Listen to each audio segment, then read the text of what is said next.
this exercise is knee rolls. Knee rolls is one of our favorite exercises for working on mobilizing the hips. This is gonna make your hips feel nice and buttery. So for this one, you need either a little ball like this or a foam roller. I'm gonna show you with the foam roller because you probably have a foam roller at home. So what you're gonna do is you're gonna lie down on your back.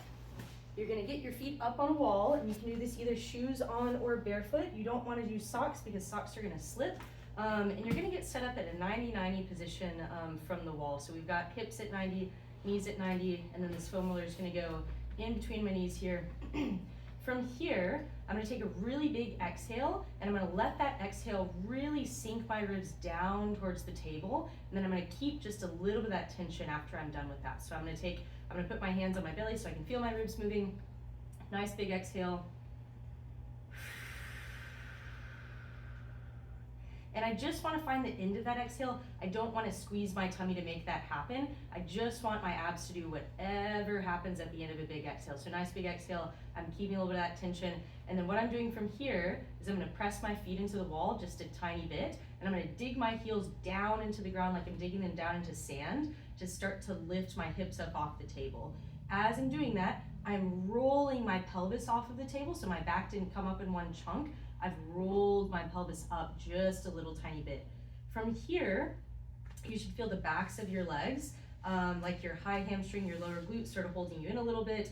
If you need to take another big inhale and exhale here to reset your abs, make sure your ribs are a little bit down and in, that's what you're gonna do. And now we're gonna get to the knee roll part. So from here, I'm gonna imagine that there's arrows on my thighs. One thigh is gonna go upward towards the ceiling while the other thigh comes down towards my hip socket. And then I'm gonna rotate to the opposite direction. So I'm going relatively slow here. We're not trying to rush these. We're trying to make them smooth and slow and controlled. And you're gonna really try to keep your kneecaps flat towards the ceiling. Sometimes as people do this, they'll do windshield wiper knees where their knees will look more like this, or their feet might be trying to come off the wall. Your feet should be glued to the wall the whole time, and you're gonna roll back and forth. This isn't a ton of motion that we're gonna get, but we should see the foam roller rolling or the ball rolling, and it should be nice and smooth and controlled. If this one's uncomfortable on the back side of your body, you might need to do less movement, or this might just not be the right exercise for you, but you'll go nice and slow is the key on this one.